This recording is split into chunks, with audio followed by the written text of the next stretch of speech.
We've all heard the old adage, you shouldn't judge a book by its cover. Stereotyping happens at times whether we intend to or not.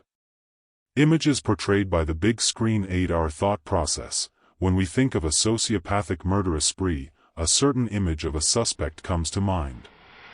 We've had to rethink our thoughts when it was revealed that an educated, well-groomed and articulate Ted Bundy made headlines. And more recently Jeremy Meek's gang member turned model transitioned into a career in Hollywood. Having a good face seems to work in one's benefit. The outbreak of COVID-19 has placed tremendous strain on medical professionals as they care for us during our most vulnerable times. Nurses at the front line are praised for their efforts during the each plague the world bears witness to. When you see a nurse you see a glimmer of hope and compassion. This would apply to Lucy Letby. This innocent face has revealed to the world that beauty is only skin deep. And we should rethink our stereotypes. Lucy Letby began working at the Countess of Chester Hospital as a nurse in the neonatal unit. January 2012 at the age of 21. Her childhood friend Dawn said she was impacted by the care a nurse had given her while she was experiencing a miscarriage and wanted to become a nurse. She was known amongst her colleagues as a quiet geek who was kind and goofy. Amongst her peers she was a shining example of what to embody as a nurse. She was tasked with developing young student nurses as she carried out her duties. 3 years later, January 2015, the infant mortality rate suddenly spiked above what would be considered normal. Months later, June the 8th, twins were being cared for, a baby boy and girl in Nursery 1. The room was dedicated to infants in poorest health. At 8 p.m. Lucy was 30 minutes into her shift. She was the designated nurse to provide care for the male twin. At 8:26 p.m. Letby alerted a doctor for care for the baby, who was deteriorating fast. The baby died just before 9 o'clock, less than 90 minutes into Lucy's shift. Somehow air was injected into the child's bloodstream. On August 5 at 7:30 p.m., Nurse Letby was assigned to care for an infant in Nursery 2. At 1:54 a.m., a child who shared the same room as Letby's infant suddenly suffered an unexpected drop in his blood sugar, causing a surge in his heart rate. Luckily the baby survived and was tested, which revealed he was given synthetic insulin, which puzzled the staff because he didn't need it. What further puzzled staff was the fact that no child on the floor required insulin, and it was required to be locked in a fridge next to the nurse's station. This very summer of 2015 the department had an eerie feeling. Chatter arose throughout the unit and was silenced by superiors who said it was highly unlikely anything was going on. Dr. Ravi Jairam had had enough and reported that he had become extremely uncomfortable with Lucy working on the unit. Although this doctor spoke out, the deaths continued. It said that if a baby dies on the unit it's usually expected by all, so why this string of unexpected deaths without suspicion? June 23, 2016, Lucy was caring for a baby boy who was one of a triplet. The boy became suddenly ill. Another nurse recommended to Lucy the child be moved to another unit better suited for care the child needed. Letby disagreed and the baby collapsed.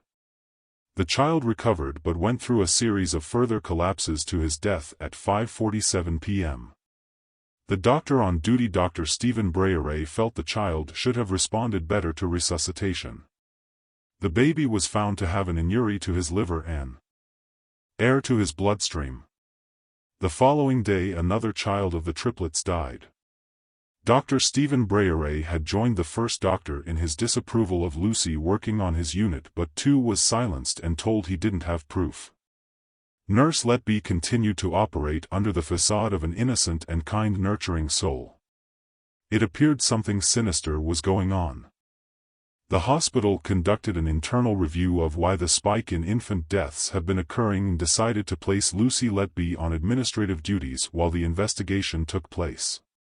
While on administrative duties she wrote several grievances detailing wrongdoing towards her and mentioned being treated unfairly. In November 2016, the hospital's investigation concluded that there was no definitive explanation for the spike in infant deaths. May 2017, the hospital grew concerned and called the police for assistance. Even though the authorities were called, the hospital approached the situation with an open mind, stating that its focus was maybe the deaths were natural and possibly some sort of plague.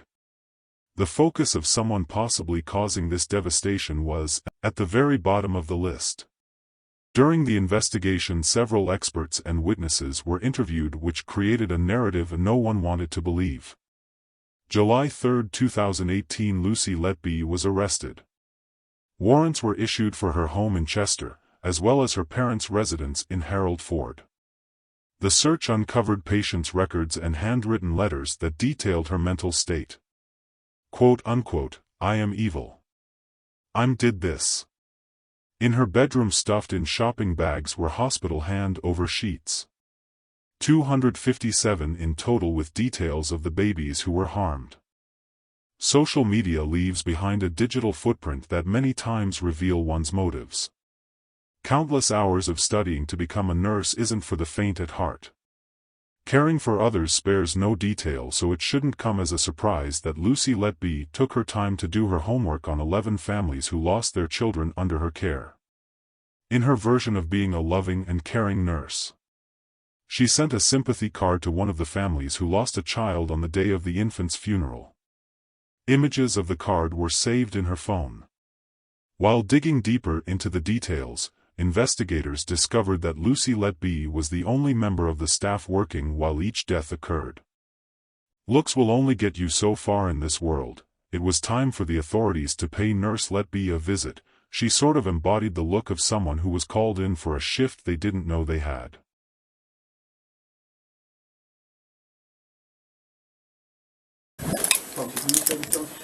Yeah, not a problem. Look, honey, there goes the neighborhood.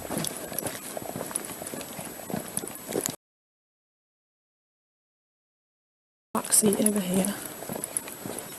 Hold on, man. Yeah. Get the seat. Okay, just take a seat in there for me, Lucy. Lucy move was that seat stoic forward a and bit. steadfast Yeah, in just her had knee innocence. surgery, so- Oh, right, okay.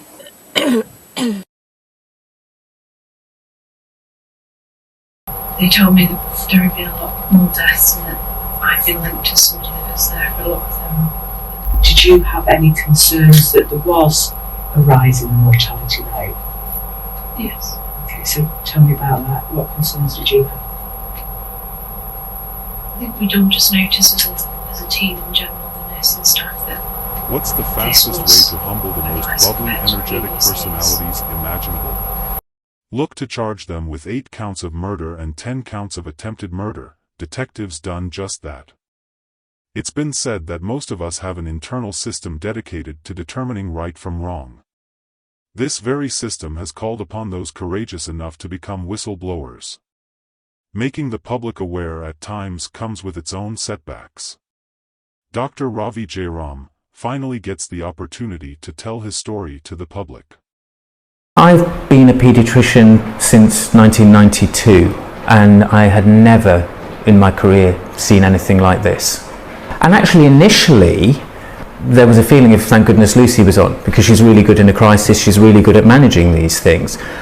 But as time progressed, the thoughts started springing into our heads. Could she be doing something deliberately?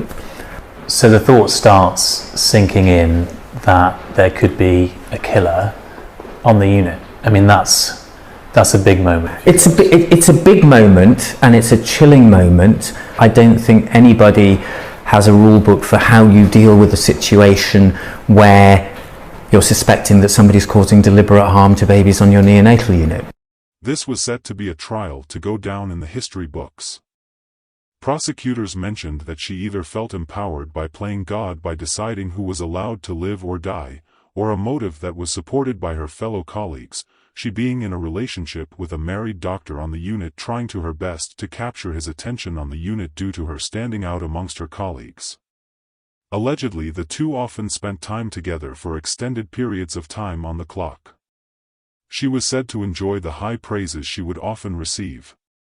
When this was mentioned, she broke down in tears. She was asked of the affair and she nonchalantly responded, "I have a boyfriend."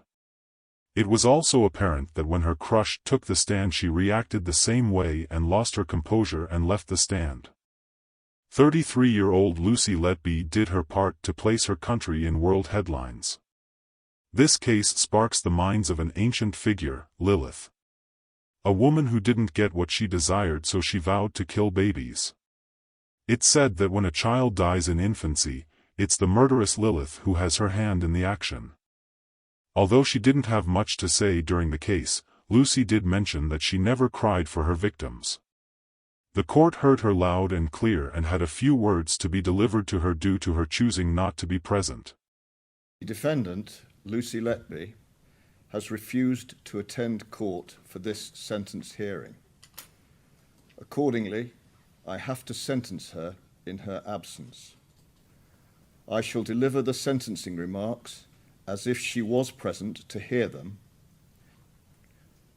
Lucy Letby, over a period of almost 13 months between June 2015 and June 2016, when in your mid-20s and employed as a neonatal nurse in the Countess of Chester Hospital in Chester, with specialist training in intensive care, you murdered 7 babies and attempted to murder 6 others. In the case of one of them, trying on separate occasions 2 weeks apart to murder her. You are now to be sentenced for your crimes. You acted in a way that was completely contrary to the normal human instincts of nurturing and caring for babies, and in gross breach of the trust that all citizens place in those who work in the medical and caring professions. In each case, you deliberately harmed them, intending to kill them.